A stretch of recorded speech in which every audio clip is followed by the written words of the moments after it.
छत्तीसगढ़ राज्य स्थापना दिवस के मौके पर रायपुर के साइंस कॉलेज मैदान में आयोजित राज्य अलंकरण समारोह को संबोधित करते हुए राज्यपाल सुश्री अनुसुईया उइके ने कहा कि छत्तीसगढ़ राज्य हर क्षेत्र में निरंतर प्रगति कर रहा है।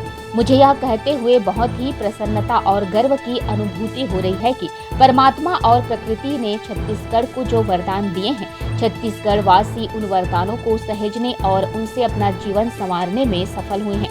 मुझे विश्वास है कि हम अपने संसाधनों का संतुलित और बेहतर उपयोग करते हुए सबसे विकसित राज्यों में शामिल होंगे। उन्होंने इस अवसर पर छत्तीसगढ़ राज्य निर्माण में योगदान देने वाले पुरखों का भी स्मरण किया।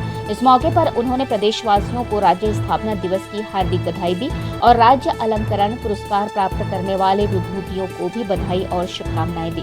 राज्यपाल ने कहा कि छत्तीसगढ़ में आधारभूत संरचनाओं सहित विभिन्न सुविधाएं उपलब्ध हैं। शासन द्वारा जन कल्याण के लिए विभिन्न योजनाएं चलाई जा रही है। कृषि और ग्रामीण अर्थव्यवस्था को मजबूती प्रदान करने के लिए ठोस प्रयास किए जा रहे हैं। जनजातियों के उत्थान और कल्याण के लिए भी प्रयास किए जा रहे हैं। उन्होंने कहा कि छत्तीसगढ़ के विकास के लिए एक ठोस धरातल निर्मित हुआ है। इस दौर में राज्य में विकास के साथ साथ सांस्कृतिक रूप से भी एक अलग पहचान बनी है। वर्तमान में भी सांस्कृतिक समृद्धि के लिए चहुमुखी प्रयास किए जा रहे हैं। छत्तीसगढ़ में संसाधन पर्याप्त है, चाहे वन हो, चाहे खनिज हो या मानव संसाधन हो। संसाधनों के दोहन में हमें सतत विकास का ध्यान रखना होगा। उन्होंने कहा कि आज हमें संकल्प लेना होगा कि छत्तीसगढ़ को विकास के पथ पर ले जाने के लिए सब मिलजुल कर प्रयास करें। राज्यपाल ने कहा कि छत्तीसगढ़ राज्य ने कम समय में भी उल्लेखनीय उपलब्धियां हासिल की हैं, हर क्षेत्र में अपना परचम लहरा रहे हैं। मुख्यमंत्री ने कहा कि हमें लघु अनुपज की खरीदी की बेहतर व्यवस्था की है,